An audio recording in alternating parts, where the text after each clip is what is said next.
Coffee Club, Coffee Club.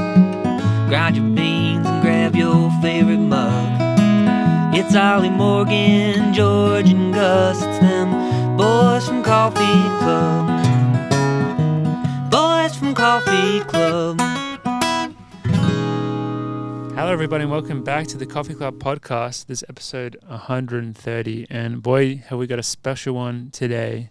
I'm joined by George and Oliver Hoare over here, but later on we'll have some big profile guests. Some of the biggest. Dude, their YouTube channel has like 60K subscribers, I think, or something, which is like pretty unreal. Because I don't even know how long it's been like big for, but they've just been like racking them up, and everything they do. It's the Young effect, you know. Everything they do turns to gold. So this video will probably be like our most listened to podcast behind Nico's episode, probably. That's what it has to compete with. Yeah, those are the numbers we dream of. So yeah, look forward to that, everyone. They're a couple of smart cookies. But before we get into it, we do have a couple of very special bean shout outs today. One is coming in from. Should we get Ollie? Check out this bag, Ollie. So this comes in from No Context, who did send an accompanying email. He said, congrats on 2 years of the Discord. I, along with several notable members, including Womtang, all joined 2 years ago on March 30th of 2022. The community that it has become has also shaped No Context, and I have met several members in person. It is a very special place.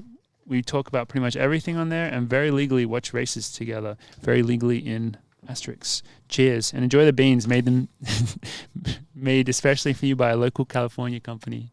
What are you seeing in there, Ollie? They're very shiny, which is a bit of a concern. What's the bag? The bag is Pete's coffee, which is honestly, if No Context was, you could have done Pete Julian's coffee and put Julian up the top here. That would have been clowning. But you think those will go on the espresso machine tomorrow? My mache's kind of broken, so did you grab a handful of them? Try one. You can, these ones you can actually just eat.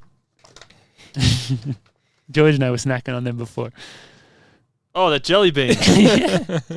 It's just a big bag. Is it coffee flavored? Give me one. It's gotta be. Yeah. I need to try one. Yeah, it's actually pretty good. Oh, yeah, that's good. I was like, why are they so shiny? Now I know why. They're fucking jelly beans.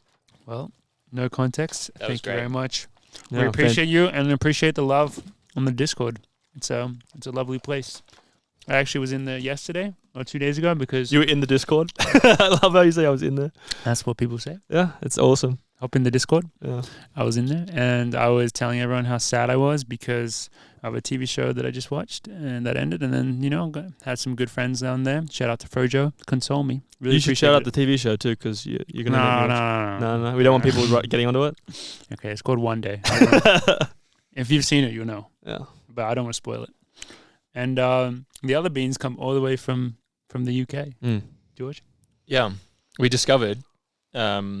with the incredible power of Google Maps, that it came from Three Ridings Coffee. I've forgotten the name of the town. It's on the East Coast somewhere. East Coast, like up the coast towards Newcastle. Bridlington. Isn't that what I said? Can't remember. Something like that. Some UK town name. Way up there. But this is from Joe Dagnan. 41 years old with 5 kids, running the London Marathon.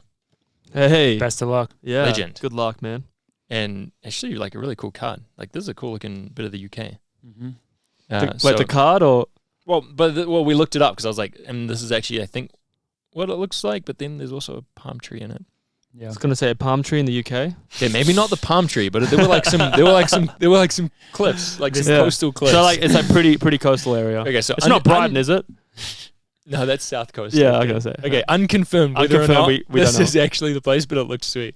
Looks beautiful. And we got some, what are they? Jumping for gold? Yeah. That's actually quite a... Three Ridings, Jumping for Gold.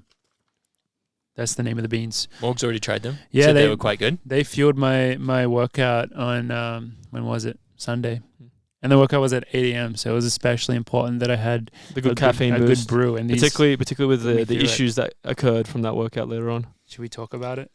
I kind of want to talk about it. Well, I guess it's not that big of a deal. No, but it's like, Easter egg hunt took precedence. It feels like what it boils down to. Honestly, George, it felt like a Curb Your Enthusiasm episode. It felt like that, kind of.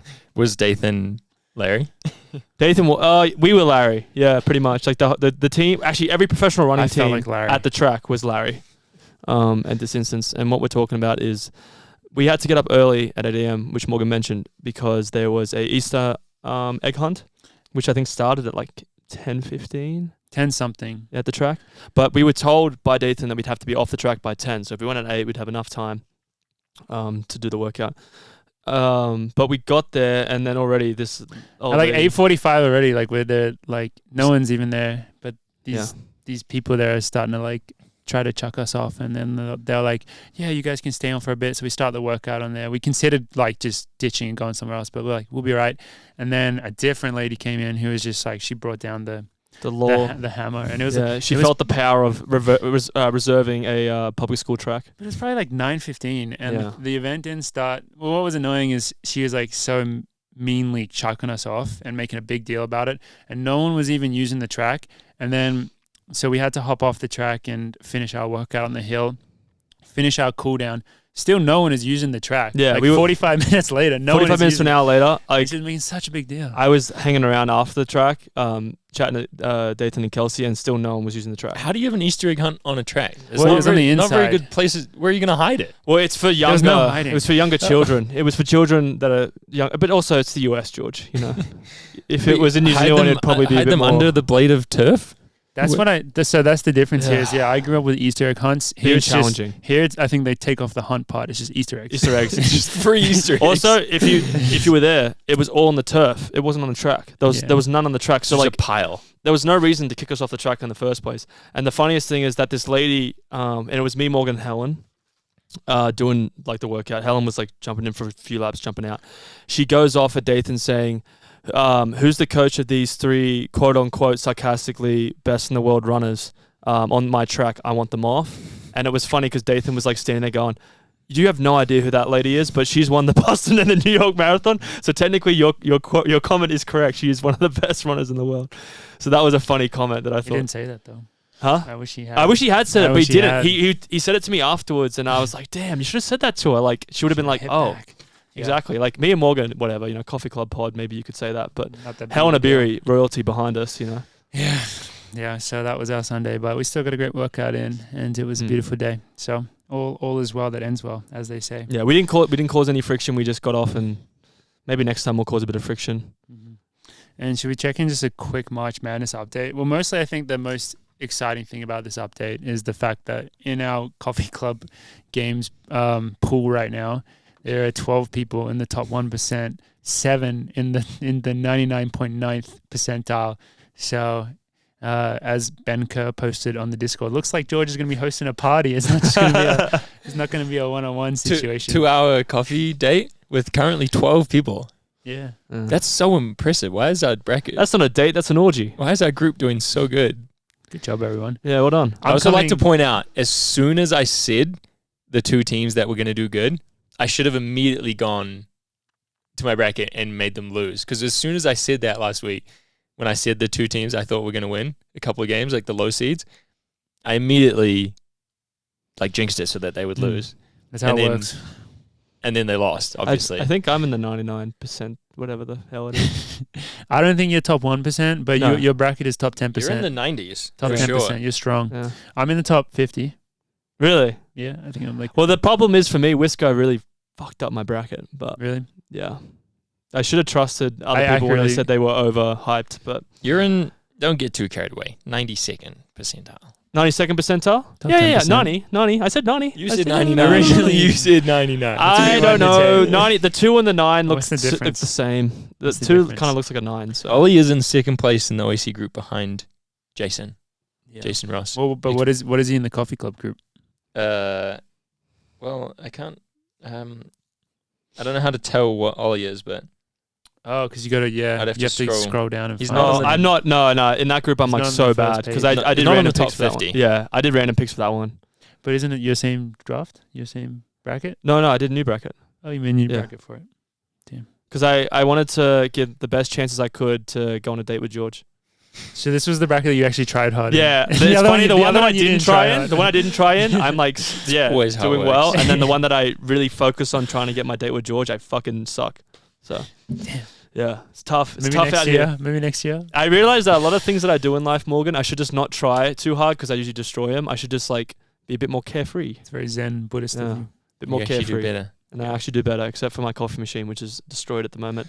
Also, I just want to do a life update. I am currently living. Morgan and I have moved our stuff out, which was actually a great move yesterday because it was like we were like literally near the end of this winter storm that came in yesterday, which was quite funny. Shout out to Cinta, Mario, Shano, Tomo.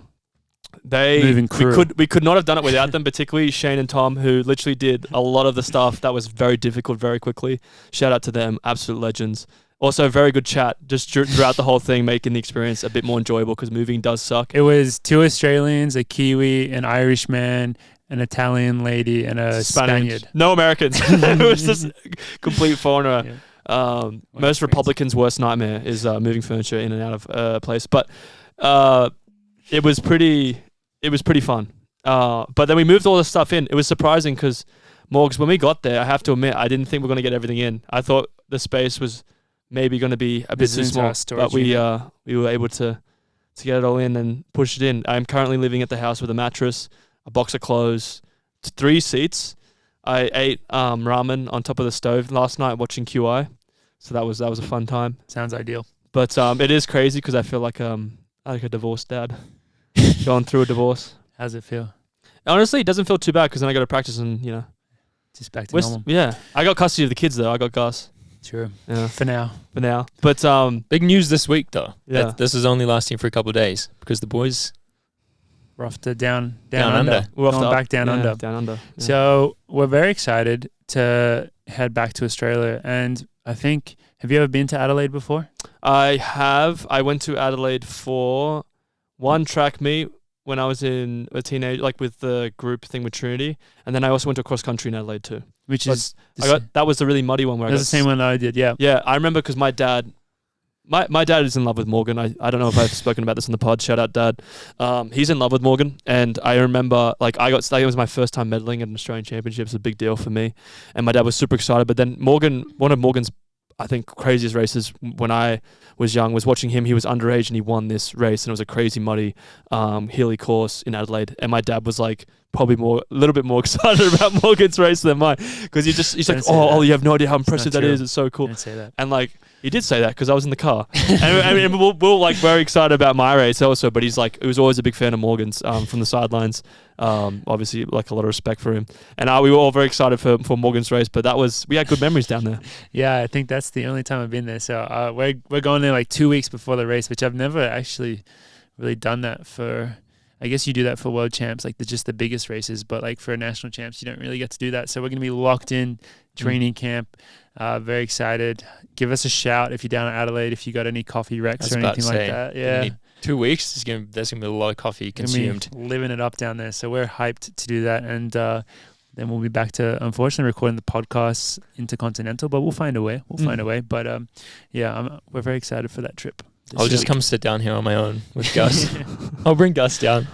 Well, I was going to think Gus should be flying you out. Coffee Club should be going international. We should just bring the whole set. I don't know why I'm not coming. You should come.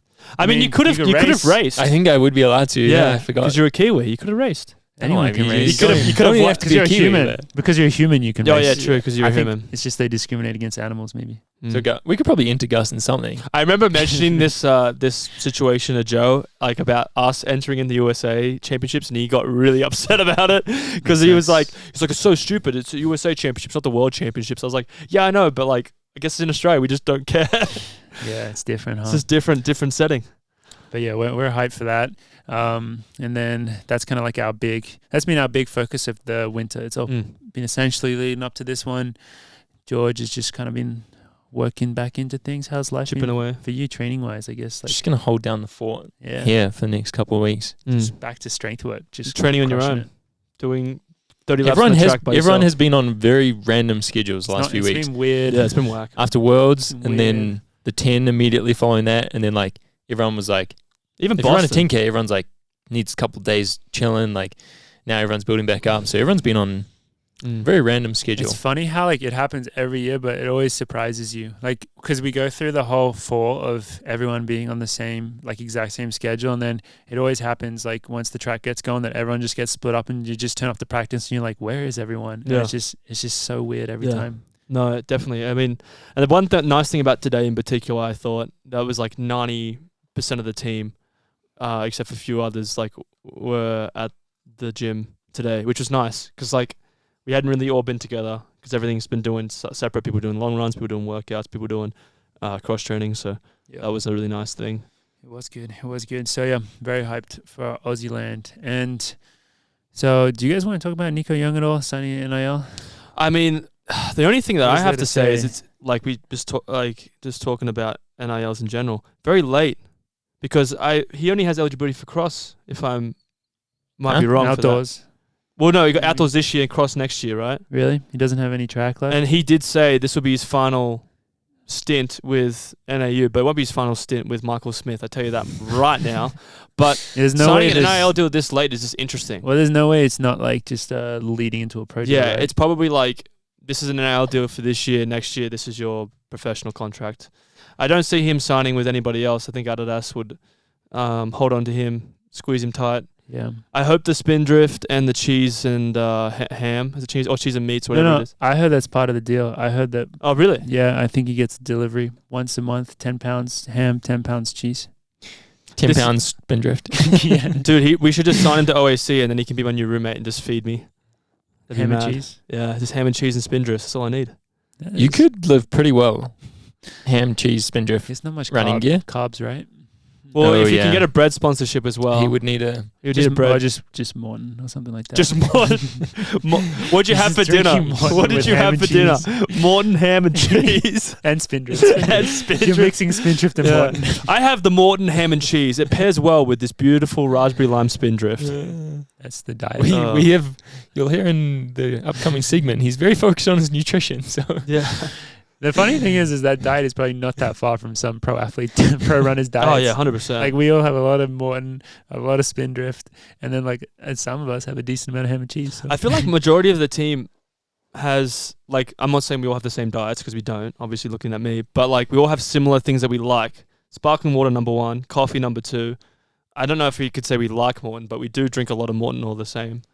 Yeah, not an ad, but Spindrift is the superior sparkling water. It's good. It's the not. best. It's Don't not tell even. Joe that. It's not even. It's not even close. He hates it. He hates Spindrift. Really? Topo Chico's good. Topo Chico is very, very good. However, Top if you is good. I think Topo Chico and Spindrift, if I was choosing, I would want to choose both, but I'd probably go with Spinny more than Topo. I think Spinny's they're just better. Yeah. Spindrift's the best. Shout out Spindrift, sponsor us, please. But it's like it's like too nice though, because it's like at the point where like I don't buy it because I'm like no, I don't deserve that. Is that how you shop? Morgan shops is like, oh, I didn't have a good long run today. I'm not going to buy that nice cheese. I'm going to stick with the standard craft cheese. It's like no, I don't need the top shelf. I don't need that Spindrift. You deserve it though. You're in hard training. You deserve it, Morgs. I'll get the Le Croix. I'll talk to Cinta, make sure that she shops for you so you get the nice high quality stuff. Thank you. I'll be honest, I haven't bought Spindrift in years. Really? It is more pricey. Spinny? But if you have an Amazon Prime membership. Really? Yeah, if you go to Whole Foods, you get like $1 off. That's what I use. No matter what. Well, like not matter. Isn't that just when it's on sale? when it's on sale, like I buy it. Yeah, but it's been on sale recently. I'd buy it $1 off if you have a Prime account, and so you're losing money if you don't get it. Well, I'm losing money anyway, George. But like every day I live, I'm Topo losing money. Chico. I go through a rotation of Topo Chico, LaCroix, and Spindrift because usually out of the 3, one's on sale. So I usually just buy the one that's on sale, and I get $1 off. So instead of spending $5.99, I spend $4.99. $1 off, guys. That's pretty good when you're buying 18 cases of it. That's $18, George. When you case a day. That's a Big Mac meal with a large fry, a large chocolate shake, and 10 pieces of nuggets. Wow. You know that maths a little too well. Don't ask me about it. How do we get onto that? I don't know. We just started talking about Nico's crazy other deals. I mean I'm excited for him. I'm a bit annoyed. Maybe it was his choice, but I wish he would have that deal earlier. Maybe that was his choice, but we should have asked the future teens. We should have asked if they tried to convince him to sign with On, On. Yeah. I mean, they've been with On for almost not a year, but they like 6 months at least. Probably longer than some pros that we know. Yeah, they've been with On for a while, so they should have been fighting for that. Fun fact with our future guests, we ran into them at the headquarters. Yeah, went through that. Yeah. You dummy. No. This is all going to be like, right. Well, I'll Don't worry. disappear after this anyway, so it doesn't matter. This is a little fun fact. Don't worry. I that was crazy. I brought it up. Yeah, it is a crazy thing. So, is there any other current affairs that we have to talk about, or should we roll into this amazing interview that definitely hasn't already been recorded? What does that say? Pop culture down the bottom. We don't have enough time for that. I don't think that could be its own episode. That's the. Oh, did you guys see what Usain Bolt said about track and field recently? I saw what he said about Noah Lyles. Yeah, I didn't track and field in general. He said ever since he left the sport, he reckons that it's been like just no coverage. Coverage wise, it's just been like probably a lot less. Lower. Yeah, that's probably a fact. So Noah Lyles, step it up. He's trying. Yeah, he's definitely. He is trying, but this is the thing. I saw a World Athletics post, and he talks about trying to get like closer to 1910. This is a Noah Lyles section of the podcast that we always go through. But he was talking about this, like getting close to 19 or getting close to the world record. And I just thought, I'm an Instagram guy. I looked through the comments. I didn't see one positive comment. Yeah, a lot of people don't like him. Yeah, which is on the internet. Interesting because I get. Which is the opposite of Usain Bolt. I think if you asked anyone apart from Noah and his coach, who would you rather have the world record? Usain Bolt, Noah Lyles. Every single person apart from those two would say I could feel like Usain Bolt. That's the difference right there. Like when you say like Noah Lyles was trying, it's like Bolt's whole thing is that he didn't try. Yeah, that's why everyone loved him. I so feel much. like, but he also Noah Lyles hasn't openly been like a dickhead in any sense, has he? Except for the marathon thing. He's pretty arrogant, yeah. But he has a classic sprinter mentality. But like the thing thing is with him and Fred is that the mentality of Fred's arrogant sprinting is way more appealing. It's different. Yeah, it's a different layer of the onion. Yeah. So yeah, I'm on Team Usain Bolt. I'm on Team Usain Bolt. Do you reckon distance runners should be more arrogant? I don't think it's Usain Bolt wasn't like famous for his arrogance. He was famous for running so fast. And also his celebrations. And I feel like the way he was with the camera. Yeah. Like his persona was just. I mean, those videos. So cool. Those videos are great, right? Where he's putting his stuff in the box, and there's like the kid saying there. He just goes like that and gives him a fist bump or a high five. Like that's why he's so famous. It's just like he's just He definitely made it pretty cool. One time, I was standing behind him and I took a picture of his back. Did you sell that picture? He was wearing his bag and it had his name. Did you ever talk to him? No. I felt so bad for him because this was 2017 Worlds, and literally like. Is that when he got crashed into on a Segway? No. Remember that? That was in Beijing when he won. That was wild. That was a different time. But in 2017, his level of fame was way past It just sucked. Like all the people that worked there that were probably meant to like protect him from this were just like asking for pictures, asking for autographs. Like he could not get away from it. So he had to I was standing in line behind him waiting for the bus when I took that little sneaky picture, and he had so many people come up to him take a picture. He put his headphones in and just like started ignoring people because it was like late at night. It was like after like probably a race or something. Surely he would have security or someone to say, hey, look, not today. But what was also really impressive is that he was just like staying in the hotel, like riding the bus and stuff. Like he was just like doing like a normal team member. A lot of respect for that. Special treatment. A lot of respect for that. But I feel like when you get to that point of superseding, which he did like drastically, you have to have some sort of protection for your mental health there, because that surely wasn't ideal. And he's not trying to be an arsehole. It's just like after the millionth autograph, he's just thinking, I just need some time to myself. And some chicken nuggets. And a Fanta. Mm-hmm. Yeah, Benny St. Lawrence. Told me that. Did he tell you that? Well, everyone knows that he ate apparently he only ate at McDonald's his first time. It was in Beijing, right? He only ate McDonald's, 2008, yeah. I think so. Benny St. Lawrence told me that story. I didn't even know. Yeah, amazing. Yeah. Well, I think that's it from us boys for now, and we'll segue into an amazing interview with the Young brothers, and we hope you guys enjoy it. Ciao. And we are back with the Young bros. On our notes, it says the youngest guest to date, and George and I weren't sure if that was a pun or if it's actually true. And we do think it is true. Could be both. So first off, boys, thank you so much for coming on the show. We know you guys are very busy, big names, and just a little warm up icebreaker question. Have you guys like ever heard of our podcast? Like, do we make it to the under 20 age demo, or is it just like, who are these guys? Oh, we've heard about it. Yeah. Oh yeah. I've listened to a couple episodes but one of my best friends last year, Braden Seymour, who runs for Furman, he was like a Diehard fan. like an addict. He would listen to like every episode. Love Yeah, that. he'd listen to Good to hear. like every episode and then brief us. Yeah. So I think a lot of our generation definitely listens to it. Yes. There's enough time between Stanford classes to fit in a podcast. Yeah, if you're smart with how you manage the time, I think so. And we're on spring break, so it's pretty easy.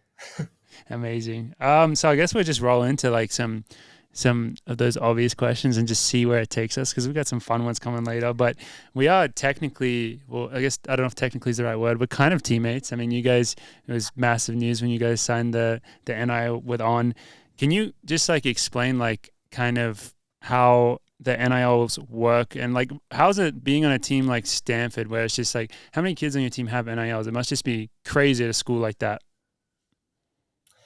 Yeah, there's a lot. I mean, on our team, our team's kind of crazy in terms of the amount of On people specifically. So we've got Lex, myself, Kai, Cole, and then Juliet on the women's side. And Amy. Oh, and Amy, right. I completely yeah. And then So- Rasheen has New Balance. And then Rasheen's with New Balance, that's fine. But we've got 6 people with On representation and on our team, which is kind of fun. But I don't think I don't think it really functions that differently, whether it's like just with On or say Nike, the school sponsor, because we're kind of just like, we're still wearing all the same team equipment at practices and meets, but we pretty much run exclusively in the On shoes. I will say the part that really annoys me is we have to. I really want to race in the On spikes because I raced in them a lot last year, and I really really liked them, but I can't race in them anymore. Yeah. That's like the biggest. That's the biggest like difficulty with the NIL deal. Is that different between different schools, like those types of policies, or is it pretty uniform?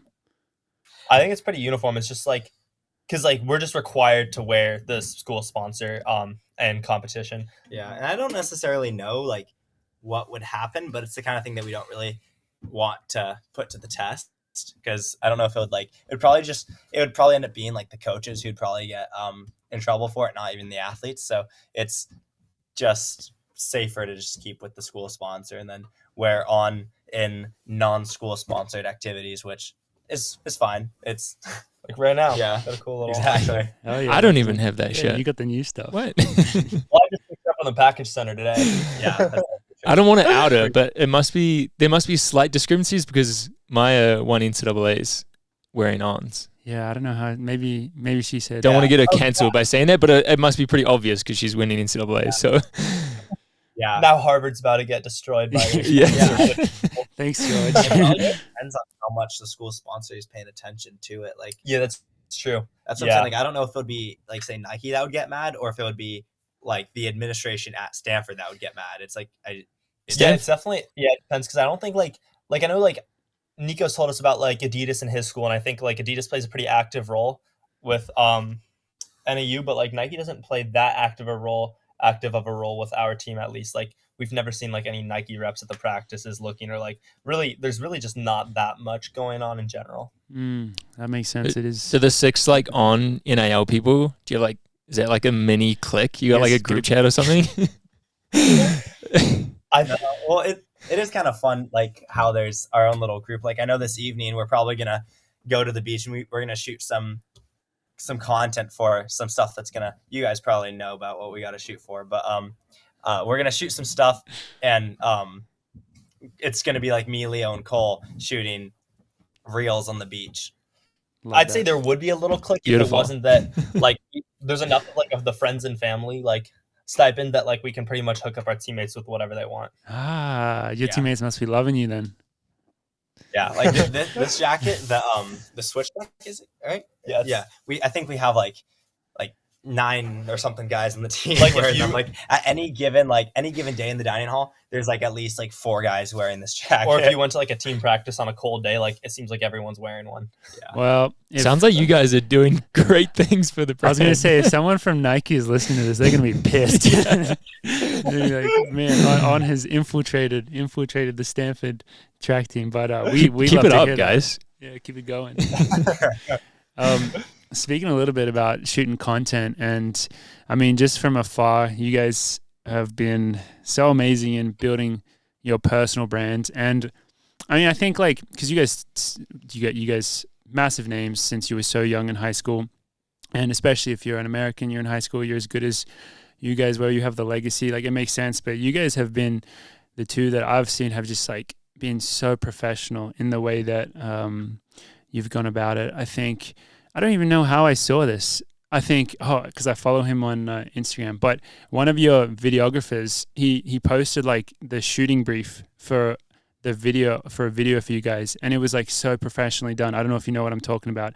I was like blown away. So is this like, are you guys like still just kind of having fun with it, or is it like, no, this is like a business, like we're gonna take advantage of this? I think we have a lot of fun with it. I think like, it's really the we've been doing like YouTube videos for like I think 8 years now or something like that. And the thing is that like when we started making YouTube videos, like we weren't even running. We were just like 12-year-olds, whatever, that like 11-year-old kids that loved cameras. So we were just like making videos of the most random things that we could find, just because we really enjoyed it. So then we just kind of like grafted that passion onto running. So I think that's really just like the only reason why we've been able to really to enjoy doing it for it's just a so passion long. project. Like it's especially now, like at school, with like the intensity of everything kind of being, knocked up a couple notches. Like it's harder to fit stuff in, so it's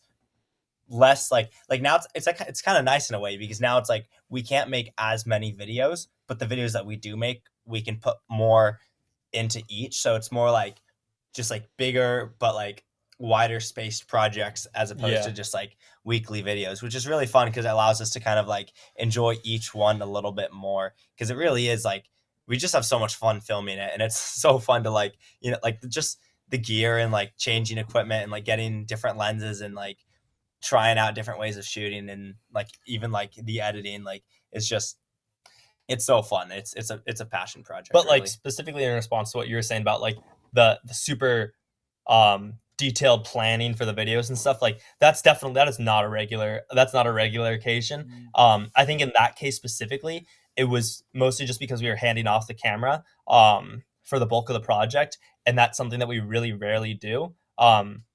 So it's just like, and because of that, it's like with us both being like really passionate about it, and I think I plan most of the videos in terms of like shots and everything like that. I was like super stressed because I was like, okay, how am I gonna keep like our kind of creative style intact while not being the one behind the camera? So I was just like writing everything out. Like I probably had a really light weekend of homework and just spent all day over the weekend planning everything. I think that was a pretty isolated occurrence. Mm-hmm. Are your guys majors in any way related to photography / filmmaking? No, I wish. We're both technically undeclared right now, but No. You'll probably do what? Like I'll probably do MS&E. I mean, my dad majored in film, and the thing he said was film's not something you need to major in to work in. So he was like, yeah, do something else and just keep enjoying film and learning about it. But I'm taking a darkroom class next quarter just because I can't stand getting film photos like developed by a camera shop. Like I need to do it myself. Oh yeah, they just come out like Yeah. Wow. That's pretty sweet, actually. I love how passionate you guys are about it, because I think that is exactly what makes it special. Is like it's given just your own flavor. It's just like a creative outlet. Like that's why it works. I think people can tell if you are just like pawning it off and you don't have that same passion for it. And I know from my perspective, because I like always want to make more YouTube videos. People that are listening that like have watched my videos, like yeah, you haven't made a video in like 3 months, but I always want to make them, but it's just so much work. But the reason why I want to constantly make them is because I know that in like whether things go good or bad, I know in like 10 years from now or 20 years, 30 years, like when you go back and watch these videos, the way they can capture memories and moments is just so special. And I'm sure you guys have a similar feeling. The more content you make, it's like you can look back and you have like, it's literally like as much of it is a vlog for people to watch. It's also literally like a video diary of your life in a sense. And now like there's been plenty of times where I think Lex and I looked back from like videos we've made when we were like sophomores in high school and we're like, wow, like just in kind of reminiscing on the past and stuff. It's as meaningful for the viewers watching it as it is for us to look back. Probably more meaningful. I mean, that's the thing is like authentic content. You have to make it like it's the best content is the content you make equally for yourself as you do for the people who enjoy it. Yeah, that's a good way of putting it. And do you guys still sell merch? Are you allowed to sell merch as a college student these days? I mean, yeah, we're allowed to. I believe so. I mean, we haven't been selling that much lately. Like the site is like our site is still like set up and all of that, but it's also like we've tried to move away from like the on-demand like kind of drop shipping model of like customer orders, then it redirects the order to the fulfillment and then ships it to them, only because like there's kind of like big quality gaps in that. Like it's a lot less work for us, but it also means that like sometimes orders don't fully get fulfilled or like products don't come out as well and stuff. So like we've moved more towards like just like doing specific projects, organizing it, and then just selling it all in a few days at a smaller quantity, just because I think it's more fun. It's more exciting to like say like when we did the Articans to like get the shipment from Artican and see all the bracelets, like we can physically see the amount that we're going to ship, then go through and like, or like release them and watch as the orders are made. And then we go and ship them all. Or as like, and then we're packing them all and dropping them off at the store. And it's also fun because then you get like a couple testers and you get to decide what kind of cool, fun product you want to make next. And it's just like, but we'll probably get some more clothing going soon. Once we have some more time, probably over the summer, do some drops. It's also tough to design it. Like I don't feel that naturally inclined in like designing like the shirts and stuff. Like I want to do more of that because it's so tough. Mm-hmm. Yeah. Wow, you guys are just business boys, business owners. Yeah, that's how you learn so much. I guess it's like amazing to see because we've gone through like everything you're talking about. We've gone through to like some extent and had to probably make like similar decisions about like quality, like versus like efficiency and all that stuff at some point. And it's very impressive to see how you're doing it as freshmen in college. Yeah, you guys doing it at such a young age, and you guys are doing everything the right way, like taking like quality most important. Like I love all that, but changing gears slightly to more like the. Wait, I have one more NIL thing. Okay, let's before we get on. Did you guys? I just want to go back to this because this was like a ridiculous situation at the time. I thought I'm pretty sure it was the first time I went to the On headquarters in Zurich with Ollie and Alicia. We're like getting a tour of the headquarters for the first time. I was like, oh, this place is sweet. Walk like into like we're in some random like down some corridor, like down like a maze like for this meeting. Walk into this room and these two are just like in this room, just like already like chilling in the On headquarters in Zurich like 4 years ago. It's like, what the hell is going on here? What is that progression from then to now having an On NIL? Is that ridiculous to you guys? Why the hell were you there? It's kind of like a long story coincidence. So it goes back to technically goes back to I guess 1982 before we were born because my dad as a kid, take us back. He was in high school, had an exchange student from Switzerland, and they were really close, right? Visit each other a lot. Over the years, his son then stayed with us when we were probably like in third grade. So we've been really close with this one family in Switzerland. They live northeast of Zurich in St. Gallen, or not in Trogen. But essentially the guy who stayed with my dad back in 1982, like I guess he went to school or he grew up in the same town. He grew up in the same town and like went to school with Olivia Bernhardt, the founder. His brother was like a good friend. And his brother was good friends with him. So that's like insane. There's like this decades old tie from like the family that we're really close to Olivia Bernhardt. Family. Yeah, exactly. Like we consider them family. Like we visit, we stay with them and stuff. Like when we were in Switzerland, we were that's who we were staying with. So we were just spending 10 days out there staying with them. And he was like, hey, I'm kind of friends with the On founder. Like they make they make running stuff. Like, you guys want to check out the headquarters? And we, of course, knew exactly what On was and all of that. We were like, yes, please. Yeah. So, That's and that wild. was the first time we saw it. That was the first time we tried the cloud monsters. I tried those and was like hooked instantly. Oh yeah, it was awesome. Maybe it was like part of the alert. It was definitely really cool to run in them like in the Swiss Alps, like just the place that I imagine they're like designed for most. But it was just like, it was so cool. Fun. And then we got there and we also got to meet all you guys, all the OAC. Oh yeah, guys. that was really fun. Somehow it was the same day, like that we were there. That's just insane. There's so much happening. I mean, the On headquarters there in Zurich, and like that's just like breathtaking enough. Like that's such a cool building. Getting to walk around there, it's just like, yeah, I'm gonna sign with this company. I'd do it. Yeah, I'd do it. But I was gonna ask about the running stuff, the boring stuff. So you guys, two of the highest profile high school athletes coming into college. It's always just interesting to see how it goes, because I think like NCAA cross country is just like one of those. Like it's one of the hardest things like that season, and especially when you're only 18 and you're racing against 23-year-olds. I don't know how old they are these days, 24, 25, who are crushing 100 miles a week. How was it for you guys making that transition? Was it like I had a really tough time adapting to like running in packs again, for example.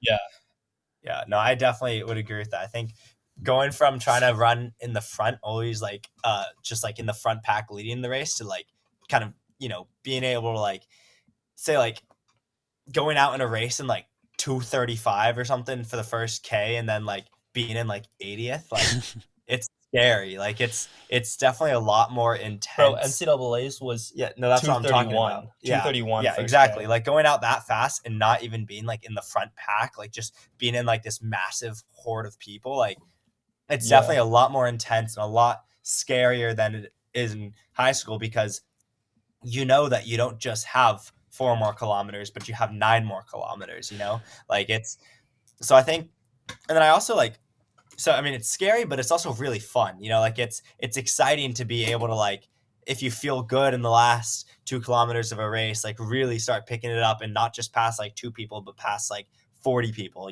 like it has its own thrills. And it was really cool to like race in new environments. Like I think until the season, I had never really like raced in like those kind of like adverse conditions, like what Nuttycombe was like. And like besides racing like grass at like NXN or Woodbridge, which really doesn't count as adverse at all, it's like a track, but like, so it was really cool to travel to different locations and try like actually racing on legitimate like grass and rollers and stuff. But I think it's kind of like a bigger dice roll in a sense, because like in high school, like you're like, at least towards the end of it, like most of the guys that like come on to go run in college and stuff are pretty darn good in high school, so you're kind of expected to do really well in most races that you're in. But then you get to college and it's kind of just like you get thrown into it, and it's I want to say like people aren't paying attention, but it's like it's kind of like the expectations become a lot foggier.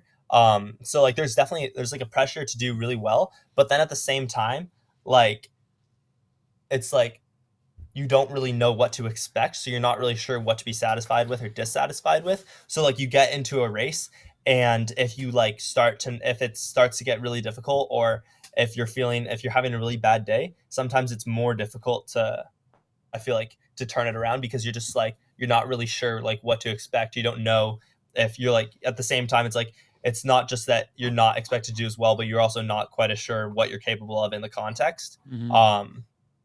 So I think that's, at least for me, the thing that's yielded like the biggest adjustment. It's just like different expectations and figuring out what I'm trying to do. I think the biggest adjustment is like just living in the dorms. Like I didn't realize how much of like a nerf it is to live in the dorms. Like, that's a good way of putting it. Like it's hard. Like dorm life. Like just go to bed and have like nice, good sleep. Wake up, have a home cooked like breakfast from my mom. Like that is. It's nice. So it's definitely an adjustment to have 2 random roommates, even if they are respectful and like nice people. It's just like you don't sleep as sound. Like I'm like earplugs. I'm earplugs and eye mask every single night. Earplugs and eye mask every night, and it's earplugs, eye mask, and melatonin every single night. Or there's no sleep. Gotta do what you gotta do.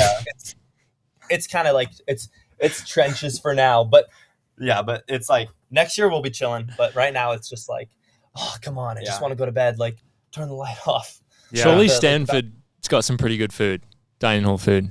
Oh yeah. No, the athlete dining hall it's really good. Chef Joe, the dude who like runs it, I mean, we kind of get not mad, but we get annoyed sometimes by how it's like it can be very, very greasy. Like some of the meals are like definitely aimed more at like the calorie heavy, like kind of bulking sports like football or rowing or something like that. But there's definitely healthy options, and it can be really good. Like if you're trying to like, you definitely have to have some willpower if you're trying to eat really healthy.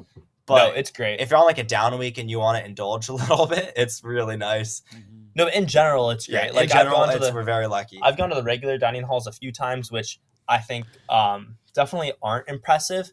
But the athlete dining hall in comparison is really great. 'Cause it's just like you actually have like options, and you're not just having like the pasta and tomato sauce every single night to get something good in. Like there's always at least something good in. And sometimes like the stuff that you get is kind of shocking that like they're able to like have that in the dining hall. Like we have like Monday, Wednesday, Friday, we have smoked salmon for breakfast. Wow. Okay. What? I mean, Stanford, I guess, checks out. It's just a platter of like smoked salmon. Like that whole platter probably costs like $150, and whenever it runs out, they just bring in a new one. Just get another one. That definitely shocks me.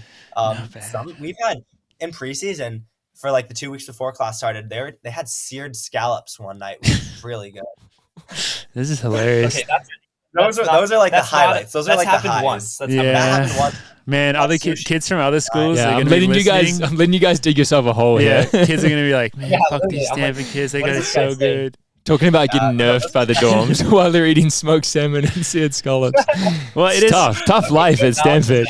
It's like so interesting to hear you guys talk about all this stuff, because what really sticks out to me is clearly how professional you were before going to college, which like from the like we already knew that you guys came from like such a good system, and you guys had things worked out both like in running, but also like those other 22 hours of the day. Like you guys are so dialed in. Has it been a step back in any way for you guys in terms of like professionalism going to college? Like has anything surprised you? Is it like some of your teammates you're like, man, how do you guys run so well without doing all this stuff? Because clearly you guys are used to operating at just such a high level.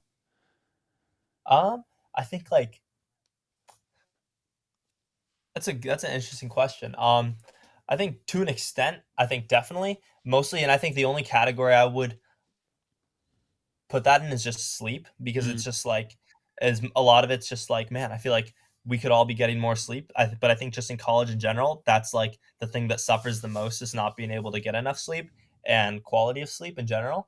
But yeah, it's definitely I wouldn't necessarily say that it's like a step back in terms of professionalism, but I will say it's more difficult to maintain the same level of professionalism. Like you have to go out of your way. Like in many instances, like I think like college life is agrees more with not caring as much about your health. So it's That's a good way of putting it. You really think that? Yeah. So it's just like you have to go out of your way to maintain the same healthy lifestyle. Yeah. I think it's really just interesting to be on a team with like people from all around the world, and even like all around the country as well. Just like, because you're no longer just like in high school, everyone who's on your team like kind of learns running the same way, so you all are operating very similarly. That's true. So like in college, it's neat to see like your teammates who did different things in high school and continue to do different things, and it works for them. So it kind of makes you realize that like there's not necessarily just like one correct way to stretch or one correct way to get ready for your race. So it's like it is neat to see how different things work for different people. Yeah. I feel like we definitely learned that even joining a pro team after 5 years, and people getting into the same habits in college, and then you realize people do shit way differently. Yeah, that's one thing I always love though. I think that's what makes it really special, especially being on a college team, is just all the different characters. Like it's just so fun, because especially as you guys mentioned, like high school I imagine is so much more like homogenous, whereas you get to college and it's like, oh man, these guys are just crazy and just like so funny. It's so fun every day just getting to hang out with all these different people. So That's what I miss the most. Yeah, no, the team aspect is Team aspect is amazing. It's so so much special. fun. I mean, the team is just awesome. It's like, if I was just like a normal student, it would be like, I mean, it would be fun, but like, I think being on the team makes being in college like infinitely more exciting and more fun. Well, yeah, I think that's where like everything kind of meets, like, and with like having a great team, and like we pretty much, like, our team probably spends the most time in dining out of any team. Yeah, like, no, I we'll think be the there other- like past closing. Yeah. just Same. hanging out. That's the same with every team. People, I think maybe it's just track teams, cross country teams, but like, yeah, like I think the other sports teams definitely think we're like a cult, because we're just like we're everyone just we spend so much time just sitting there. I think maybe we're also procrastinating, Well, that's going like- back to our yeah. rooms and doing work, but But that's Yeah. like the social hour. Like when you like after practice, then after lift, you go to dining, and it's just like we'll get there at like 7:30, and we won't leave till like 9. And whatever games on the TV, they have like huge TVs. We'll watch the games and just like eat and talk, and it's just Oh, like man. that's like I would go insane without that. Dude, when I was in Like, NAU, there was I can't remember if it was my freshman year or like a couple of years later. There was someone like started a challenge it was called the Hotspot, this dining hall. There was like a hotspot challenge, and you would like someone on I'm pretty sure someone on the team went into the hotspot when it opened at like 7 and stayed until it closed at like 10 p.m. That's It psycho. was like, Wait, so you guys it's continuous from like 7 a.m. to 10 well, a.m. not normally. Normally it's just I know, like you guys, it's just like ridiculous amounts of time. But then like someone wanted to take that a step further and was like, I'm gonna see if I can just spend the whole day in the dining hall. That was that was a lot of fun. that's But- probably a great way to get food in Yeah. after a long run. We ate there this summer. What was One that? day, yeah. Yeah. We got to go to the hotspot for lunch one day. Really? How did that go down? Yeah, 'cause it was the day of like when you guys had the NAU camp. I guess I don't think you were there, but they had the NAU they had like whatever like the high school camp. So we were running with them, and then we went afterwards. Yeah, they snuck us in. It was Yeah. nice. Nice. Well, there's probably a good time. Obviously, this podcast is about you guys, but we probably have to mention him at some point. What's it like having Nico as the older brother? What is that like paving the way for you guys, or is it tough having like him just do such ridiculous things on the track? I know you guys have a great relationship, but yeah, what's that like? No, it's awesome. I mean, it's really fun to have him as an older brother because he's super nice and he's super inspiring. But it also is definitely funny when he like runs so insanely fast because it sets the bar so high.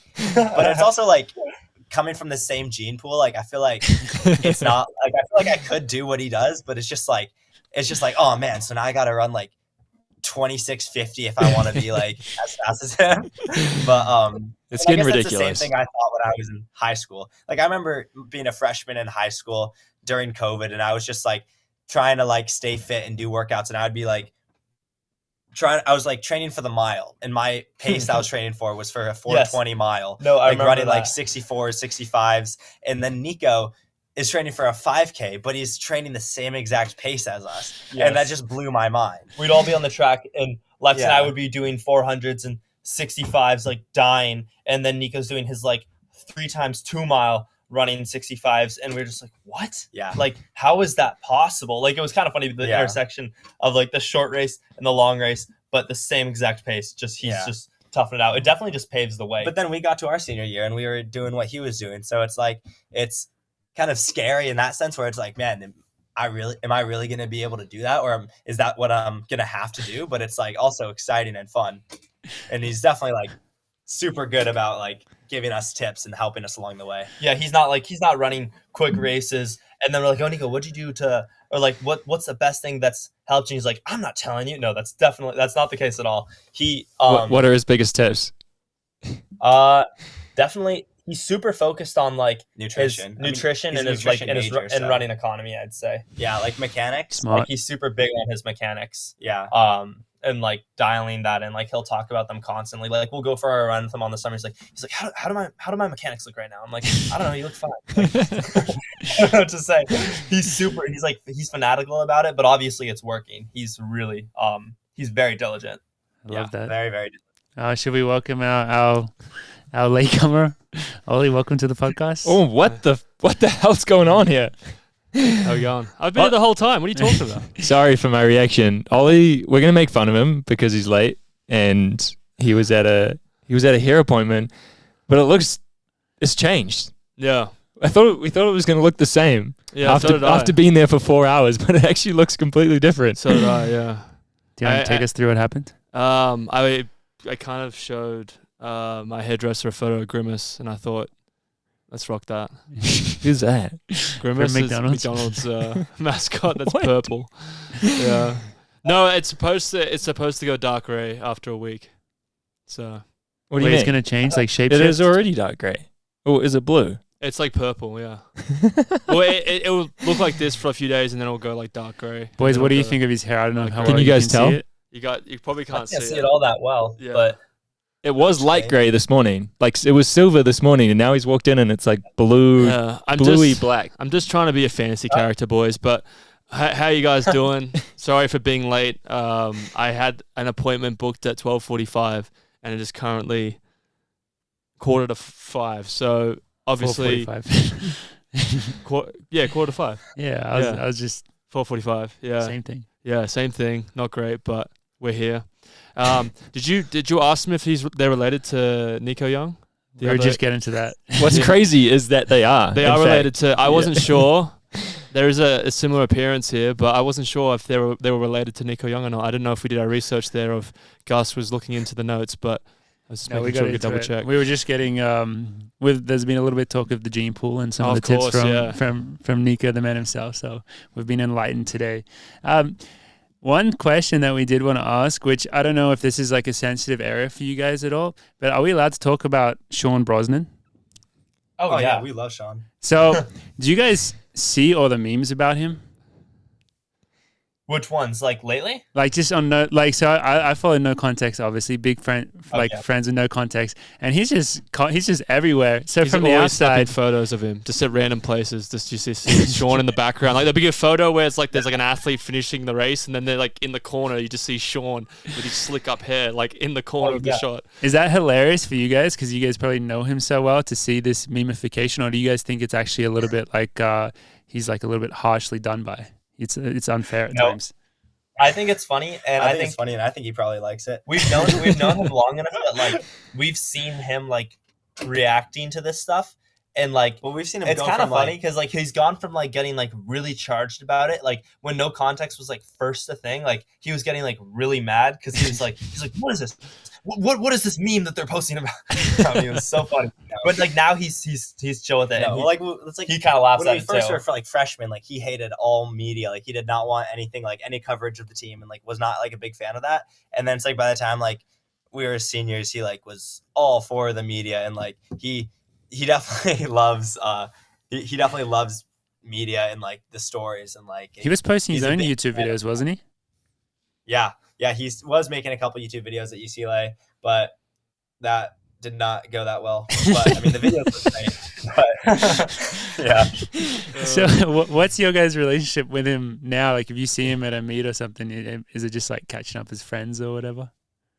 Yeah, pretty much. We'll hang out with him. I was talking to him a lot at one of the Boston meets because he was there. I think there was a picture on No Context of that. I think I got to be featured in one of the Sean spotting memes. So there's no secret coaching going on there or anything like that. I think that was some of the rumors that we had to clear up. So he's not coaching you. He's not coaching Nico. No, he's not coaching Mike Smith to coach Nico. Yeah, Mike Smith gets on a Zoom conference with him every week. I'm just kidding. He's not currently coaching any of us. Well, I'm happy that he's we just got like a that very cleared close up. family friend. Like we'll have him and his wife over for dinner, and he's just like, it's like we've known him for what, like 7 years. Like we've known him since we were like 10 years old. So not it's 10 years old. Well, we've known him since Nico was a freshman in high school. Let's say that, because if we say it's 10 years old, someone's gonna the math on that be like, oh, that's a CIF violation. Is this a split screen? Are you guys in the same room, or is this a split screen? No, it is. There's just. I thought it was a split screen. It does You kinda guys look were like in two that. different places at once, and I kept seeing him looking over. I'm going, how does he know to look over right there? Like, that's very well media trained, you know? Like, he was looking over, but it's the same room. It's just that, like, literal line down that. Sorry, I didn't. It's magic. They're pros. Yeah. They've done Experts with the media training. I feel like we've covered a lot of the standard stuff today. Ollie, do you have any other questions that you were thinking about during your 4-hour haircut? Yeah. Where do you guys go, barber wise? Do you guys do your own cuts, or what's the plan? Up here at Stanford, I don't really like have that like a place I really like to go to that much. But back home, I have a friend who cuts my hair for like $10. Actually, now I got him a pair of on shoes, so now I have free haircuts for life. So Love that. back home, That's I'll pretty get nice. free haircuts, and they're amazing. Very, very good cuts. Like He blows them down with the air compressor after. Oh, yeah, really? just Damn. Yeah. air compressors. But yeah. I mean, that's where I like to go to him. But Leo has my dad. I've been having my dad cut my hair for like past like 4 or 5 years, something like that. Damn. I think he does a pretty good job. It's decent. It's I okay. kind of get on him about it. I'm pretty strict with him. Yeah. I feel He'll bad. be cutting, then he'll yell to me. I get yell kind to of him, and high strung. I'll have to go in and consult and make sure that it's a even paper. But Been there usually before. isn't. Love it. No, it is. That's amazing. But we sure don't spend 4 hours on a haircut. Yeah, no, that's the most I've ever spent. And the thing was, like, there was no one else there, so I had no one to talk to, and it was pretty sad. And then This gets a bit boring at some point, I and imagine. the hairdresser kept apologizing because she knew I had to go to a very important podcast. My question is, I understand if it takes a long time to make it lighter. If it's darker, sure, that's just like really quick. Well, I think what happened was it changed color like 3 times when she put different stuff in because it was putting in toner. And then she cut it, and she's like, "Actually, let's do a different shade. I'm not gonna charge you for it, but I just need to do it because I want you to look good when you go back to Australia." So I said, "All right." And then I was sitting in the little tub thing, for a little bit. The tub. Where you put your head in the thing. It's tub. like a toilet. It's like a tub. toilet bowl for hairdressers. Yeah, believe it or not, I've never been in one of those. With hair like yours, it's surprising, honestly, George. Stay away. Gotta stay away. Surprising, but yeah, no, it took a long time, but It's worth it. it's worth it. The for, things we do for beauty. Exactly. Particularly at this age. You boys will understand when you get to our age. But you right now you're young and healthy and good looking and you can do whatever you want. It's too so. easy. Boys, Too have easy. you opened up your outdoor season yet, or what's the first race on the schedule? That'll be Friday. We have the Stanford invite on Friday, so that'll be the opening race, and that's actually I'm really excited because we never hosted races in high school, so it'll be kind of fun to like just be racing a mile from where we eat and sleep. Yeah, that'd be nice. Well, the more we work out, not from the dining hall, but still. Well, this is perfect timing then. Are you guys wearing the on spikes? Or you have to wear the Nikes? We already covered this. Not allowed. I Not wish. allowed, really. We can't. Yeah, you guys should have went to If you're Harvard then. unattached, we could. Yeah, you guys should have went to Harvard then. You would be able to wear them. Yeah, exactly. Yeah, exactly. Yeah, seems like Stanford's a bit too stiff with it. Are you guys focusing on the 5K, do you reckon, for this outdoor or 1500? What are we thinking? I think you'll be probably 5K for the season. I'll probably be hopefully more 1500, but that'll mean we'll I guess start like an event up. Like I'll probably run. I think I'm gonna run the 5K on Friday. And Lex, although he'll be running the 10K, but I don't think he'll debut quite as quick as Nico. Yeah. Not Just at a to, high bar. not to disappoint people. High but- bar for a 10K debut. So That is tough. That is a really tough bar to set. Oh, I was thinking for you two, could you ever just switch and not tell anyone? Just be like, I'm just going to do the 5K and you can do my 1500. If you guys you guys have different haircuts now, but you could maybe switch it that's true. and run under your brother's name. It'd be kind of fun. Be a bit of a joke. Yeah. And see if anybody notices. It's like, I'm pretty sure that's Lex. I'm not sure. I'll take the first 5Ks of your 10K, and then you. That'd be the way to do That it. that would be really smart. That'd be a good. Like you could take like Quick the first toilet round. break. Yeah. Oh. Yeah. Kind of where like the Stanford track, like that back straight can be kind of dark over there in the trees. You just kind of you swing wide, you swing wide into the trees, and then just like pop back out, and then you're just fresh. Fantastic. Suddenly Yeah. you're just doing Fantastic. You're just doing 5 times a K with 2.5 minutes rest. Yeah. Yeah. Easy. Oh my god. All right. Think about that. Right, Try yeah. to plan that out. 2650 If you're is gonna on the cards. If you're gonna take anything away from this podcast, think about the potentials of switching over. Plan that out. Well, is there anything else that we have to cover? You guys are very smart, very well spoken, very talented. Very intimidating. It's been amazing to have you on the show. Is there anything else that you guys would like to share with our listeners before you depart? I have a question for you guys about. I'm just curious what it's like living in Boulder because we went there for 2 weeks in preseason in the summer. But what is it like? I guess having so much snow and like just running in the cold and being in that kind of environment. Why did you say it like that? You went straight for the negatives. Well, it's not like flick. Well, because it was absolutely beautiful in the summer, but we just went to Tahoe for a weekend, and it was really, really cold, and I'm just like curious how like what it's like in Boulder in the winter. Very cold Like here. are there good roads to run on still? Like So they had 1 day below 50 degrees in Palo Alto, and they freaked out. It's not like California here, unfortunately. But winter training here is pretty good for us because our team has got the setup pretty dialed in. I think there are a lot of really good athletes who survive like through the winters here. They probably most people have access to a treadmill at some point. And personally, we're very lucky that we have a gym that has like 5 woodways. So whenever we need, like today, for example, it snowed a bit last night. So a lot of people were on the woodways. And on Sundays, we actually use the CU indoor track for like our big track workouts. So that's essentially how we survive the winters. We would love to take training camps, I think, the team took one to Arizona, and then we took one to Florida, which didn't go as well. I think we'd love to spend more time in Arizona. Put the nail in the coffin. That's the reason. Now we haven't done one since because it was so traumatizing for everyone. But we have aspirations of going back to Phoenix at some point. But yeah, overall, Boulder's amazing. Boulder's like I've done like sorry, go Florida. I'd never recommend it.